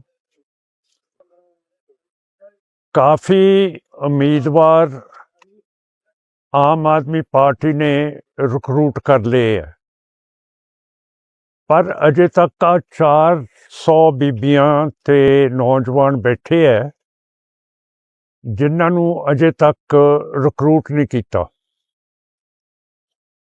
ਹੁਣ ਇਹ ਕਾਨੂੰਨੀ ਤੇ ਸੰਵਿਧਾਨਕ ਹੱਕ ਹੈਗਾ ਇਹਨਾਂ ਦਾ ਕਿ ਆਰਟੀਕਲ 14 ਜਿਹੜੀ ਕੌਂਸਟੀਟਿਊਸ਼ਨ ਦੀ ਹੈ ਉਹ ਕਹਿੰਦੀ ਹੈ ਕਿ ਸਾਰੇ ਸ਼ਹਿਰੀ ਇੰਡੀਆ ਦੇ ਕਾਨੂੰਨ ਦੇ ਅੱਗੇ ਬਰਾਬਰ ਨੇ। ਜੇ ਬਰਾਬਰ ਨੇ ਤੇ ਅੱਧੇ ਇਹਨਾਂ ਦੇ ਵਿੱਚੋਂ ਭਰਤੀ ਕਰ ਲਏ ਹੈ ਤੇ ਅੱਧੇ ਵਿਚਾਰੇ ਆ ਦੇਖੋ ਮੇਰੇ ਕੋਲੇ ਖੜੇ ਹੈ। ਇਹਨਾਂ ਨੂੰ ਵੀ ਮੈਂ ਹੋਮ ਸੈਕਟਰੀ ਨੂੰ ਇੱਥੇ ਹੀ ਬੈਠ ਕੇ ਨੋਟ ਭੇਜਿਆ ਇਹਨਾਂ ਦੀ ਤਕਲੀਫ ਦਾ। ਜਿਹੜਾ ਨੋਟ ਹੁਣੇ ਸਾਡੇ ਸੀਨੀਅਰ ਜਿਹੜੇ ਲੀਡਰ ਹੈਗੇ ਹੈ ਨੈਬੀ ਸਾਹਿਬ ਤੇ ਹੋਰ ਇਹਨਾਂ ਦੇ ਨੁਮਾਇੰਦੇ ਡੀਸੀ ਸੰਗਰੂਰ ਨੂੰ ਦੇ ਕੇ ਆਉਣਗੇ ਤੇ ਡੀਸੀ ਸੰਗਰੂਰ ਦੇ ਨਾਲ ਮੈਂ ਗੱਲ ਕਰਤੀ ਹੈ। ਉਹਨਾਂ ਨੇ ਕਿਹਾ ਕਿ ਮੈਂ ਰੂਬਰੂ ਇਸੇ ਚਿੱਠੀ ਨੂੰ ਪੰਜਾਬ ਦੇ ਹੋਮ ਸੈਕਟਰੀ ਨੂੰ ਭੇਜ ਰਿਹਾ। ਦੂਸਰੇ ਪਾਸੇ ਮੈਂ ਟੈਲੀਫੋਨ ਕੀਤਾ ਸਿਵਲ ਸਰਜਨ ਨੂੰ ਤੇ ਉਹਨਾਂ ਨੇ ਮੈਨੂੰ ਦੱਸਿਆ ਕਿ ਹੁਣੇ ਥੋੜ੍ਹੇ ਮਿੰਟਾਂ ਦੇ ਵਿੱਚ ਇੱਥੇ ਡਾਕਟਰ ਆ ਜਾਣਗੇ। ਜਿਹੜੇ ਉੱਤੇ ਬੀਬੀਆਂ ਚੜ੍ਹੀਆਂ ਉਹਨਾਂ ਦੀ ਨਬਜ਼ ਦੇਖੀ ਜਾਊਗੀ, ਛਾਤੀ ਦੇਖੀ ਜਾਊਗੀ, ਦਵਾਈ ਬੂਟੀ ਦਿੱਤੀ ਜਾਊਗੀ ਤੇ ਜਿਵੇਂ ਲੋੜ ਪਸੰਦ ਹੋਊਗਾ ਉਹਨਾਂ ਦੀ ਮੈਡੀਕਲ ਟਰੀਟਮੈਂਟ ਕਰਾਵਾਂਗੇ। ਸੋ ਮੈਂ ਸਮਝਦਾ ਕਿ ਸਰਦਾਰ ਭਗਵੰਤ ਸਿੰਘ ਮਾਨ ਜਿਹੜੇ ਇਲਾਕੇ ਦਾ ਮੈਂਬਰ ਪਾਰਲੀਮੈਂਟ ਹੈ, ਜਿਹੜੀ ਮੇਰੀ ਬੇਨਤੀ ਹੈ ਇਸ ਨੂੰ ਮਨਜ਼ੂਰ ਕਰਕੇ ਇਹ ਬਾਕੀ ਦੇ 400 ਪੁਲਿਸ ਦੇ ਵਿੱਚ ਰਿਕਰੂਟ ਕਰ ਲੈਣਗੇ। ਮੈਂ ਆਮ ਪਾਰਟੀ ਸਰਕਾਰ ਦਾ ਬਹੁਤ ਰਿਣੀ ਹੋਊਂਗਾ ਜੇ ਇਹ ਕੰਮ ਟੌਪ 'ਤੇ ਕੀਤਾ ਜਾਵੇ ਤੇ ਜਿਹੜੇ ਖੰਭੇ ਦੇ ਉੱਤੇ ਚੜ੍ਹੀਆਂ ਬੀਬੀਆਂ ਉਹਨਾਂ ਦੀ ਜੇ ਜਾਨ ਬਚ ਜੇ ਤੇ ਮੈਂ ਵਾਹਿਗੁਰੂ ਕੋਲੇ ਅਰਦਾਸ ਕਰਦਾ ਕਿ ਇਹੋ ਜਿਹਾ ਕੰਮ ਨਾ ਹੋਵੇ ਕਿ ਇਹਨਾਂ ਵਿੱਚੋਂ ਕੋਈ ਨਾ ਕੋਈ ਕਿਸੇ ਨੂੰ ਕੁਛ ਹੋ ਜੇ ਤਾਂ ਫਿਰ ਇਹ ਮਸਲਾ ਬਹੁਤ ਵੱਧ ਜੂਗਾ। ਤੇ ਹੁਣ ਇਹ ਸਾਹਮਣਾ ਆਪਣਾ ਫਰਜ਼ ਹੈ ਬਤੌਰ MP ਹੈ ਤੇ ਮੇਰੇ ਇਲਾਕੇ ਦੇ ਵਿੱਚ ਜੇ ਕਿਸੇ ਦਾ ਵੀ ਸੰਤਾਪ ਹੈਗਾ ਮੇਰੀ ਡਿਊਟੀ ਹੈ ਕਿ ਇਸ ਨੂੰ ਮੈਂ ਹੱਲ ਕਰਾਂ। ਪਾਕਿਸਤਾਨ ਤੋਂ ਸਿੱਖ ਭਾਈਚਾਰੇ ਨੂੰ ਲੈ ਕੇ ਚੰਗੀ ਖਬਰ ਆਈ ਹੈ। ਲਹਿੰਦੇ ਪੰਜਾਬ ਵਿੱਚ ਪਹਿਲੇ ਸਿੱਖ ਰਮੇਸ਼ ਸਿੰਘ ਅਰੋੜਾ ਨੂੰ ਮੰਤਰੀ ਅਹੁਦੇ ਦੀ ਜ਼ਿੰਮੇਵਾਰੀ ਮਿਲੀ ਹੈ। ਕੁਝ ਦਿਨ ਪਹਿਲਾਂ ਉਹਨਾਂ ਨੂੰ ਪਾਕਿਸਤਾਨ ਗੁਰਦੁਆਰਾ ਪ੍ਰਬੰਧਕ ਕਮੇਟੀ ਦਾ ਚੇਅਰਮੈਨ ਵੀ ਨਿਯੁਕਤ ਕੀਤਾ ਗਿਆ ਸੀ।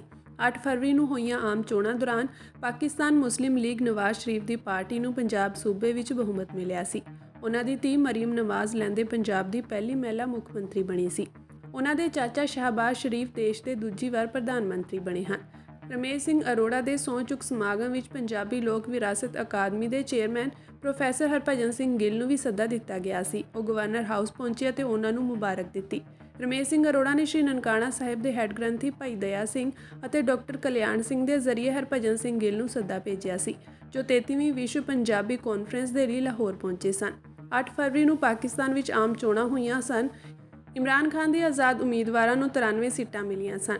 ਦੂਜੇ ਨੰਬਰ ਤੇ ਨਵਾਜ਼ ਸ਼ਰੀਫ ਦੀ ਪਾਰਟੀ PML ਨੂੰ 75 ਅਤੇ ਤੀਜੇ ਨੰਬਰ ਤੇ ਜ਼ਰਦਾਰੀ ਦੀ ਪਾਰਟੀ PPP ਨੂੰ 54 ਸੀਟਾਂ ਮਿਲੀਆਂ ਸਨ। ਇਮਰਾਨ ਖਾਨ ਨੂੰ ਰੋਕਣ ਦੇ ਲਈ ਇੱਕ ਵਾਰ ਮੁੜ ਤੋਂ ਨਵਾਜ਼ ਅਤੇ ਜ਼ਰਦਾਰੀ ਨੇ ਹੱਥ ਮਿਲਾਇਆ ਅਤੇ ਦੋਵਾਂ ਨੇ ਮਿਲ ਕੇ ਸਰਕਾਰ ਬਣਾਈ ਹੈ।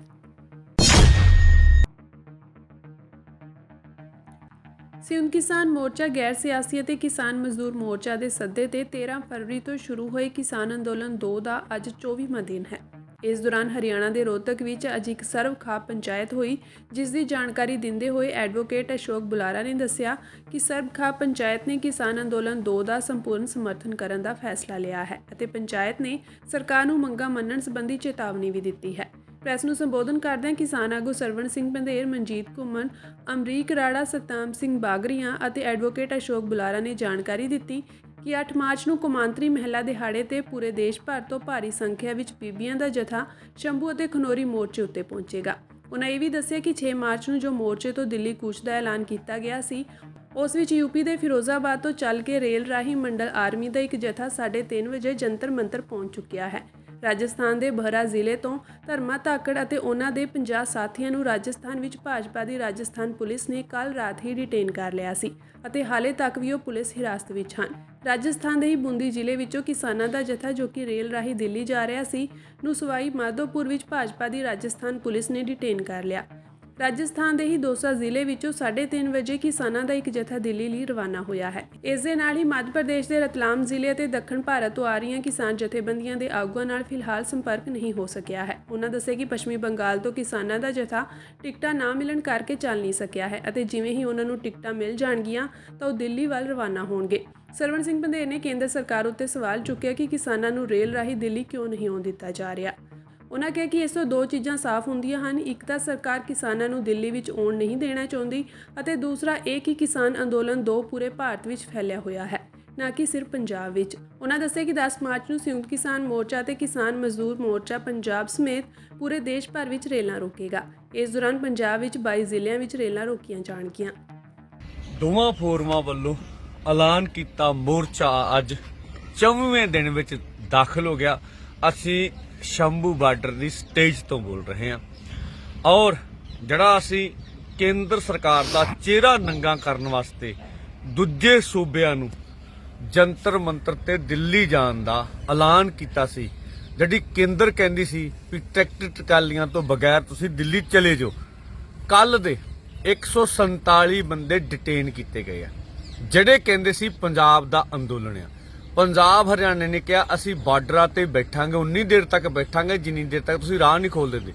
ਫਿਰ ਭਲਾ ਦਿੱਲੀ ਦੇ ਵਿੱਚ ਏਡੀ ਵੱਡੀ ਫੋਰਸ ਲਾਉਣਾ, ਧਾਰਾ 144 ਲਾਉਣਾ, ਰਸਤੇ ਸੀਲ ਕਰਨਾ, ਬੱਸਾਂ ਚੈੱਕ ਕਰਨਾ, ਰੇਲ ਗੱਡੀਆਂ ਚੈੱਕ ਕਰਨਾ, ਇਹ ਕਿੱਧਰ ਦਾ ਸੀ? ਇਹਦਾ ਮਤਲਬ ਕੇਂਦਰ ਨੇ ਮੰਨ ਲਿਆ ਹੈ ਵੀ ਇਹ ਅੰਦੋਲਨ ਦੇਸ਼ ਭਰ ਦਾ ਹੈਗਾ ਵਾ। ਜਿਹੜੀ ਗੱਲ ਅਸੀਂ ਤੋੜਨਾ ਚਾਹੁੰਦੇ ਸੀ ਵੀ ਇਹ ਕਿਸੇ ਵੀ ਕਿਸਮ ਤੇ ਸਾਨੂੰ ਦੇਸ਼ ਦੀ ਰਾਜਧਾਨੀ ਵਿੱਚ ਨਹੀਂ ਜਾਣ ਦੇਣਗੇ, ਇਹ ਸਾਡੀ ਅਸੈਸਮੈਂਟ ਠੀਕ ਰਹੀ ਆ। 8 ਮਾਰਚ ਨੂੰ ਮਾਤਾਵਾਂ ਭੈਣਾਂ ਦਾ ਕੌਮਾਂਤਰੀ ਦਿਹਾੜਾ ਹੈਗਾ। ਅਸੀਂ ਉਹ ਇਹਨਾਂ ਦੋਵਾਂ ਬਾਰਡਰਾਂ ਦੇ ਉੱਤੇ ਮਨਾਵਾਂਗੇ ਔਰ ਇਸ ਅੰਦੋਲਨ ਵਿੱਚ ਔਰਤ ਦੀ ਭੂਮਿਕਾ ਕੀ ਹੋਵੇ ਇਸ ਵਿਸ਼ੇ ਤੇ ਚਰਚਾ ਕਰਾਂਗੇ। ਜਿਸ ਅੰਦੋਲਨ ਦੇ ਵਿੱਚ ਦੇਸ਼ ਦੀਆਂ ਮਾਤਾਵਾਂ ਭੈਣਾਂ ਸ਼ਾਮਲ ਹੋਣ, ਉਹਨਾਂ ਦੀ ਵੱਡੀ ਗਿਣਤੀ ਹੋਵੇ, ਉਹ ਮੋਰਚੇ ਕਦੀ ਹਾਰਦੇ ਨਹੀਂ ਹੁੰਦੇ। ਤਾਂ ਅਸੀਂ ਪੂਰੇ ਦੇਸ਼ ਨੂੰ, ਪੰਜਾਬ ਨੂੰ, ਹਰਿਆਣੇ ਨੂੰ ਬੇਨਤੀ ਕਰਦੇ ਹਾਂ, ਸਾਰੀਆਂ ਮਾਤਾਵਾਂ ਭੈਣਾਂ ਨੂੰ ਵੀ 8 ਮਾਰਚ ਨੂੰ ਸ਼ੰਭੂ ਤੇ ਖਨੌਰੀ ਬਾਰਡਰਾਂ ਤੇ ਵੱਧ ਤੋਂ ਵੱਧ ਗਿਣਤੀ ਵਿੱਚ ਪਹੁੰਚਿਆ ਜਾਵੇ। ਰੇਲ ਰੋਕੋ ਦੀਆਂ ਤਿਆਰੀਆਂ ਦੋਵਾਂ ਫੋਰਮਾਂ ਵੱਲੋਂ ਪੂਰੇ ਜੰਗੀ ਪੱਧਰ ਤੇ ਆਰੰਭ ਕੀਤੀਆਂ ਗਈਆਂ ਨੇ ਔਰ ਰੇਲ ਰੋਕੋ, ਭਾਰਤ ਦਾ ਰੇਲ ਰੋਕੋ ਅੰਦੋਲਨ ਸਰਕਾਰ ਦੀਆਂ ਅੱਖਾਂ ਖੋਲੂਗਾ ਔਰ ਪੰਜਾਬ ਦੇ ਲਗਭਗ 22 ਜ਼ਿਲ੍ਹਿਆਂ 'ਚ ਇਹ ਰੇਲ ਰੋਕੋ ਹੋਊਗਾ। ਮੈਂ ਨਿੱਜੀ ਤੌਰ ਤੇ ਅੰਮ੍ਰਿਤਸਰ ਜ਼ਿਲ੍ਹੇ ਦੇ ਵਿੱਚ ਦੇਵੀਦਾਸਪੁਰਾ ਦੇ ਉਸ ਥਾਂ ਨੂੰ ਜਾ ਕੇ ਸੰਬੋਧਨ ਕਰੂਗਾ। ਵੱਧ ਤੋਂ ਵੱਧ ਅਸੀਂ ਕਹਿੰਦੇ ਪੰਜਾਬੀਆਂ ਨੂੰ, ਹਰਿਆਣਾ ਨੂੰ, ਪੂਰੇ ਦੇਸ਼ ਵਾਸੀਆਂ ਨੂੰ ਵੱਧ ਤੋਂ ਵੱਧ ਰੇਲ ਰੋਕੋ ਵਿੱਚ ਇਕੱਠ ਕੀਤਾ ਜਾਵੇ। ਇਹ ਅੰਦੋਲਨ ਉਦੋਂ ਤੱਕ ਜਾਰੀ ਰਹੂਗਾ ਜਦੋਂ ਤੱਕ ਕੇਂਦਰ ਸਰਕਾਰ ਸਾਡੀਆਂ ਮੰਗਾਂ ਮੰਨ ਨਹੀਂ ਲੈਂਦਾ। ਕਿਸਾਨ ਅੰਦੋਲਨ ਨੂੰ ਲੈ ਕੇ ਪੰਜਾਬ ਹਰਿਆਣਾ ਹਾਈ ਕੋਰਟ ਦੇ ਚੀਫ ਜਸਟਿਸ ਗੁਰਪ੍ਰੀਤ ਸਿੰਘ ਸੰਧਾਵਾਲੀਆ ਨੇ ਕਿਸਾਨ ਆਗੂਆਂ ਖਿਲਾਫ ਬਹੁਤ ਹੀ ਸਖਤ ਅਤੇ ਤਲਖ ਟਿੱਪਣੀਆਂ ਕਰਦੇ ਹੋਏ ਸ਼ੁਭਕਰਨ ਦੀ ਮੌਤ ਦੀ ਜਾਂਚ ਲਈ 3 ਮੈਂਬਰੀ ਕਮੇਟੀ ਬਣਾਉਣ ਦੇ ਆਦੇਸ਼ ਦਿੰਦੇ ਹੋਏ ਕਿਹਾ ਕਿ ਇਸ ਦੀ ਅਗਵਾਈ ਰਿਟਾਇਰਡ ਜੱਜ ਵੱਲੋਂ ਕੀਤੀ ਜਾਵੇਗੀ। ਅਦਾਲਤ ਵਿੱਚ ਜਿਵੇਂ ਹੀ ਹਰਿਆਣਾ ਸਰਕਾਰ ਨੇ ਕਿਸਾਨ ਅੰਦੋਲਨ ਨੂੰ ਲੈ ਕੇ ਇੱਕ ਐਲਬਮ ਸੌਂਪੀ, ਚੀਫ ਜਸਟਿਸ ਉਸ ਨੂੰ ਦੇਖ ਕੇ ਗੁੱਸੇ ਵਿੱਚ ਆ ਗਏ। ਉਹਨਾਂ ਨੇ ਕਿਸਾਨ ਆਗੂਆਂ ਤੇ ਇੱਕ ਤੋਂ ਬਾਅਦ ਇੱਕ ਟਿੱਪਣੀ ਕੀਤੀ। ਚੀਫ ਜਸਟਿਸ ਗੁਰਪ੍ਰੀਤ ਸਿੰਘ ਸੰਧਾਵਾਲੀਆ ਨੇ ਕਿਹਾ ਕਿ ਸ਼ਰਮ ਦੀ ਗੱਲ ਹੈ, ਤੁਸੀਂ ਬੱਚਿਆਂ ਨੂੰ ਅੰਦੋਲਨ ਵਿੱਚ ਅੱਗੇ ਕਰ ਰਹੇ ਹੋ। ਬੱਚਿਆਂ ਦੀ ਆੜ ਵਿੱਚ ਪ੍ਰਦਰਸ਼ਨ ਕੀਤਾ ਜਾ ਰਿਹਾ ਹੈ। ਹੱਥਾਂ ਵਿੱਚ ਕਿਰਪਾਨਾਂ ਫੜ ਕੇ ਕੌਣ ਸ਼ਾਂਤੀ ਨਾਲ ਪ੍ਰਦਰਸ਼ਨ ਕਰਦਾ ਹੈ? ਕਿ ਪ੍ਰਦਰਸ਼ਨਕਾਰੀ ਕੋਈ ਜੰਗ ਕਰਨਾ ਚਾਹੁੰਦੇ ਹਨ? ਕਿ ਇਹ ਸ਼ਾਂਤੀਪੂਰਨ ਪ੍ਰਦਰਸ਼ਨ ਹੈ? ਤੁਹਾਨੂੰ ਕੋਰਟ ਵਿੱਚ ਖੜੇ ਹੋਣ ਤੱਕ ਦਾ ਅਧਿਕਾਰ ਨਹੀਂ ਹੈ। ਕਿਸਾਨ ਲੀਡਰਾਂ ਨੂੰ ਗ੍ਰਿਫਤਾਰ ਕਰਕੇ ਚੇਨਈ ਭੇਜਣਾ ਚਾਹੀਦਾ ਹੈ। ਇਹ ਪੰਜਾਬ ਦਾ ਸੱਭਿਆਚਾਰ ਨਹੀਂ ਹੈ। ਕੋਵਿਡ ਦੌਰਾਨ ਨਿਹੰਗਾਂ ਨੇ ਇੱਕ ਪੁਲਿਸ ਵਾਲੇ ਦਾ ਹੱਥ ਕੱਟ ਦਿੱਤਾ ਸੀ। ਅਦਾਲਤ ਵਿੱਚ ਕਿਸਾਨ ਆਗੂ ਬਲਵੀਰ ਸਿੰਘ ਰਾਜੇਵਾਲ ਵੀ ਮੌਜੂਦ ਸਨ।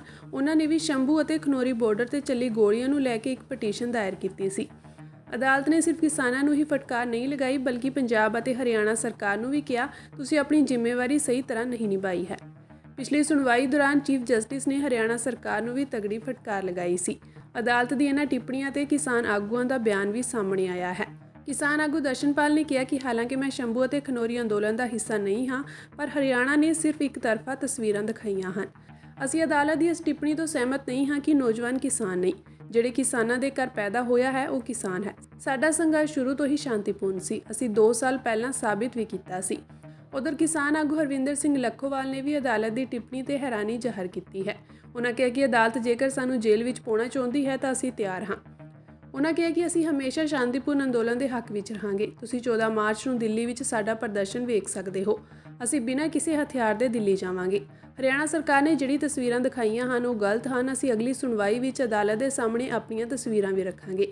29 ਫਰਵਰੀ ਨੂੰ ਸੁਣਵਾਈ ਦੌਰਾਨ ਚੀਫ ਜਸਟਿਸ ਗੁਰਪ੍ਰੀਤ ਸਿੰਘ ਸੰਧਾਵਾਲੀਆ ਨੇ ਹਰਿਆਣਾ ਸਰਕਾਰ ਨੂੰ ਝਾੜ ਲਗਾਉਂਦੇ ਹੋਏ ਕਿਹਾ ਸੀ ਕਿ ਤੁਸੀਂ ਸਰਕਾਰ ਹੋ, ਨਾ ਕਿ ਅੱਤਵਾਦੀ ਜੋ ਇਸ ਤਰ੍ਹਾਂ ਕਿਸਾਨਾਂ ਤੇ ਗੋਲੀਆਂ ਚਲਾ ਰਹੇ ਹੋ। ਕੋਰਟ ਨੇ ਸ਼ੁਭਕਰਨ ਦੀ ਮੌਤ ਤੋਂ ਬਾਅਦ FIR ਦਰਜ ਕਰਨ ਵਿੱਚ 1 ਹਫ਼ਤੇ ਦੀ ਦੇਰੀ ਲਈ ਹਰਿਆਣਾ ਅਤੇ ਪੰਜਾਬ ਦੋਵਾਂ ਨੂੰ ਝਾੜ ਪਾਈ ਸੀ। ਹਾਈ ਕੋਰਟ ਨੇ ਕਿਹਾ ਕਿ ਲਾਸ਼ ਨੂੰ 1 ਹਫ਼ਤੇ ਲਈ ਰੱਖਿਆ ਗਿਆ ਸੀ ਅਤੇ ਜਾਂਚ ਸ਼ੁਰੂ ਨਹੀਂ ਕੀਤੀ ਗਈ ਸੀ। ਜੇ ਮੌਤ ਕੁਦਰਤੀ ਨਹੀਂ ਸੀ ਤਾਂ ਪੋਸਟਮਾਰਟਮ ਅਤੇ FIR ਦਰਜ ਕਰਨ ਵਿੱਚ ਇੰਨੀ ਦੇਰੀ ਕਿਉਂ ਹੋਈ। ਸੁਣਵਾਈ ਦੌਰਾਨ ਹਾਈ ਕੋਰਟ ਨੇ ਕਿਸਾਨਾਂ ਨੂੰ ਝਾੜ ਪਾਈ ਅਤੇ ਕਿਹਾ ਕਿ ਤੁਸੀਂ ਮੰਗਾਂ ਲੈ ਕੇ ਹਾਈਵੇ ਤੇ ਬੈਠੇ ਹੋ। ਜਦੋਂ ਅਸੀਂ ਸੁਣਵਾਈ ਕਰ ਰਹੇ ਹਾਂ ਤਾਂ ਕਿਸਾਨ ਅਦਾਲਤ ਵਿੱਚ ਆ ਕੇ ਆਪਣਾ ਪੱਖ ਕਿਉਂ ਨਹੀਂ ਰੱਖਦੇ। JCB ਅਤੇ ਸੋਧੇ ਹੋਏ ਟਰੈਕਟਰਾਂ ਨਾਲ ਅੰਦੋਲਨ ਨੂੰ ਕਿਵੇਂ ਜਾਇਜ਼ ਠਹਿਰਾਇਆ ਜਾ ਸਕਦਾ ਹੈ। ਇਸ ਦੌਰਾਨ ਕੇਂਦਰ ਸਰਕਾਰ ਵੱਲੋਂ ਦੱਸਿਆ ਗਿਆ ਕਿ ਸਰਕਾਰ ਨੇ ਕਿਸਾਨਾਂ ਦੀ ਭਲਾਈ ਲਈ ਵੱਖ-ਵੱਖ ਯੋਜਨਾਵਾਂ ਚਲਾਈਆਂ ਹਨ ਅਤੇ ਇਸ ਵਿਵਾਦ ਨੂੰ ਸਰਕਾਰੀ ਪੱਧਰ ਤੇ ਸੁਲਝਾਉਣ ਦੀ ਕੋਸ਼ਿਸ਼ ਕੀਤੀ ਜਾ ਰਹੀ ਹੈ। ਕੇਂਦਰ ਸਰਕਾਰ ਨੇ ਹਾਈ ਕੋਰਟ ਨੂੰ ਅਪੀਲ ਕੀਤੀ ਕਿ ਉਹ ਦੇਸ਼ ਦੇ ਹਿੱਤ ਵਿੱਚ ਆਦੇਸ਼ ਜਾਰੀ ਕਰੇ। ਅਨਾਜ ਨੀਤੀ ਬਣਾਉਣ ਦੀ ਮੰਗ ਨੂੰ ਲੈ ਕੇ ਜੰਮੂ ਦਿੱਲੀ ਨੈਸ਼ਨਲ ਹਾਈਵੇ ਤੇ ਜਾਮ ਲਗਾਉਣ ਆਏ ਟਰੱਕ ਆਪਰੇਟਰਾਂ ਨੂੰ ਪੁਲਿਸ ਨੇ ਦੁਪਹਿਰ ਕਰੀਬ 2:30 ਵਜੇ ਹਿਰਾਸਤ ਵਿੱਚ ਲੈ ਲਿਆ।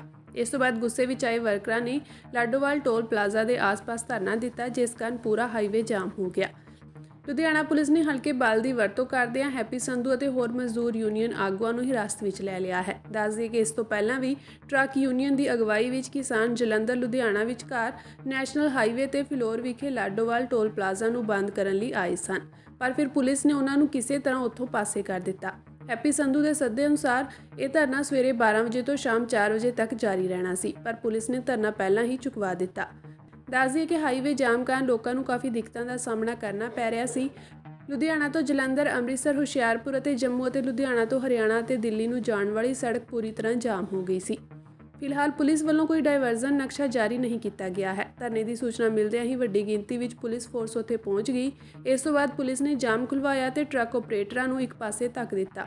ਫਿਲਹਾਲ ਉਹਨਾਂ ਦੀ ਪ੍ਰਸ਼ਾਸਨਿਕ ਅਧਿਕਾਰੀਆਂ ਨਾਲ ਮੀਟਿੰਗ ਕੀਤੀ ਜਾ ਰਹੀ ਹੈ।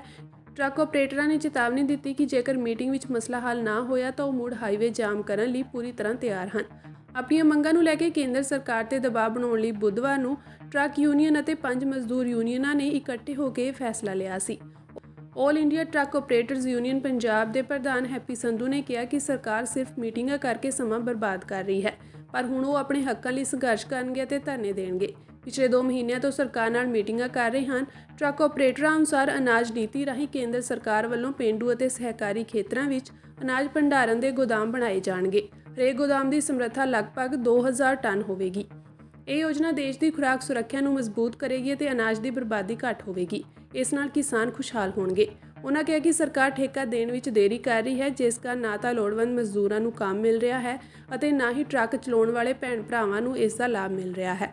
ਸਰਕਾਰ ਆਪਣੇ ਹੀ ਲੋਕਾਂ ਨੂੰ ਟੈਂਡਰ ਦੇ ਕੇ ਮਜ਼ਦੂਰਾਂ ਅਤੇ ਟਰੱਕ ਯੂਨੀਅਨਾਂ ਦਾ ਨੁਕਸਾਨ ਕਰ ਰਹੀ ਹੈ। ਆਲ ਇੰਡੀਆ ਟਰੱਕ ਆਪਰੇਟਰ ਯੂਨੀਅਨ ਦੇ ਪੰਜਾਬ ਪ੍ਰਧਾਨ ਹੈਪੀ ਸੰਧੂ ਨੇ ਕਿਹਾ ਕਿ ਸਾਡੀ ਪਹਿਲੀ ਮੰਗ ਅਨਾਜ ਨੀਤੀ ਸੰਬੰਧੀ ਹੈ। ਮਜ਼ਦੂਰਾਂ ਅਤੇ ਟਰੱਕ ਯੂਨੀਅਨਾਂ ਦੇ ਕਰੀਬ 2.5 ਲੱਖ ਪਰਿਵਾਰ ਇਕੱਠੇ ਹਨ। ਸਰਕਾਰ ਉਹਨਾਂ ਨੂੰ ਰੁਜ਼ਗਾਰ ਨਹੀਂ ਦੇ ਰਹੀ, ਸਗੋਂ ਸਾਡੇ ਤੇ ਬੋਝ ਵਧਾ ਰਹੀ ਹੈ। ਹੈਪੀ ਸੰਧੂ ਨੇ ਕਿਹਾ ਕਿ ਸਰਕਾਰ ਆਪਣੇ ਹੀ ਲੋਕਾਂ ਨੂੰ ਟੈਂਡਰ ਦੇ ਕੇ ਮਜ਼ਦੂਰਾਂ ਦਾ ਨੁਕਸਾਨ ਕਰ ਰਹੀ ਹੈ। ਆਮ ਆਦਮੀ ਪਾਰਟੀ ਦੇ ਸੰਸਦ ਮੈਂਬਰ ਸੰਜੇ ਸਿੰਘ ਅਤੇ ਦਿੱਲੀ ਦੇ ਸਾਬਕਾ ਉਪ ਮੁੱਖ ਮੰਤਰੀ ਮਨੀਸ਼ ਸਿਸੋਦੀਆ ਨੂੰ ਦਿੱਲੀ ਸ਼ਰਾਬ ਨੀਤੀ ਨਾਲ ਸੰਬੰਧਿਤ ਮਨੀ ਲਾਂਡਰਿੰਗ ਮਾਮਲੇ ਵਿੱਚ ਅਦਾਲਤ ਤੋਂ ਰਾਹਤ ਨਹੀਂ ਮਿਲੀ ਹੈ। ਇਸ ਮਾਮਲੇ ਵਿੱਚ ਇੱਕ ਵਾਰ ਫਿਰ ਅਦਾਲਤ ਨੇ ਦੋਵਾਂ ਆਗੂਆਂ ਦੀ ਨਿਆਇਕ ਹਿਰਾਸਤ 19 ਮਾਰਚ ਤੱਕ ਵਧਾ ਦਿੱਤੀ ਹੈ। ਪਿਛਲੀ ਸੁਣਵਾਈ ਵਿੱਚ ਸ਼ਨੀਵਾਰ ਨੂੰ ਦਿੱਲੀ ਦੀ ਰਾਉਜ਼ ਐਵੇਨਿਊ ਕੋਰਟ ਨੇ ਆਬਕਾਰੀ ਨੀਤੀ ਮਾਮਲੇ ਵਿੱਚ ਆਪ ਨੇਤਾਵਾਂ ਮਨੀਸ਼ ਸਿਸੋਦੀਆ ਅਤੇ ਸੰਜੇ ਸਿੰਘ ਦੀ ਨਿਆਇਕ ਹਿਰਾਸਤ ਵਿੱਚ 5 ਦਿਨ ਦਾ ਵਾਅਦਾ ਕੀਤਾ ਸੀ, ਜੋ ਅੱਜ ਹੀ ਖਤਮ ਹੋ ਰਿਹਾ ਹੈ। ਈਡੀ ਨੇ ਪਿਛਲੀ ਸੁਣਵਾਈ ਦੌਰਾਨ ਕਿਹਾ ਸੀ ਕਿ ਜਦੋਂ ਤੱਕ ਉਹਨਾਂ ਦੀ ਕਿਊਰੇਟਿਵ ਪਟੀਸ਼ਨ ਸੁਪਰੀਮ ਕੋਰਟ ਵਿੱਚ ਪੈਂਡਿੰਗ ਹੈ, ਉਦੋਂ ਤੱਕ ਸਿਸੋਦੀਆ ਦੀ ਨਿਯਮਿਤ ਜ਼ਮਾਨਤ ਪਟੀਸ਼ਨ ਤੇ ਅਦਾਲਤ ਵੱਲੋਂ ਵਿਚਾਰ ਨਹੀਂ ਕੀਤਾ ਜਾਣਾ ਚਾਹੀਦਾ। ਇੰਗਲੈਂਡ ਦੀ ਸੰਸਦ ਤੋਂ ਬਾਅਦ ਪੰਜਾਬ ਦੇ ਕਿਸਾਨੀ ਸੰਘਰਸ਼ ਦਾ ਮੁੱਦਾ ਕੈਨੇਡਾ ਦੇ ਇੱਕ ਸੂਬੇ ਦੀ ਵਿਧਾਨ ਸਭਾ ਵਿੱਚ ਵੀ ਗੁੰਜਿਆ ਹੈ। ਕੈਲਗਰੀ ਤੋਂ ਵਿਧਾਇਕ ਪਰਮਜੀਤ ਸਿੰਘ ਬੋਪਾਰਾਏ ਨੇ ਇਹ ਮੁੱਦਾ ਚੁੱਕਿਆ।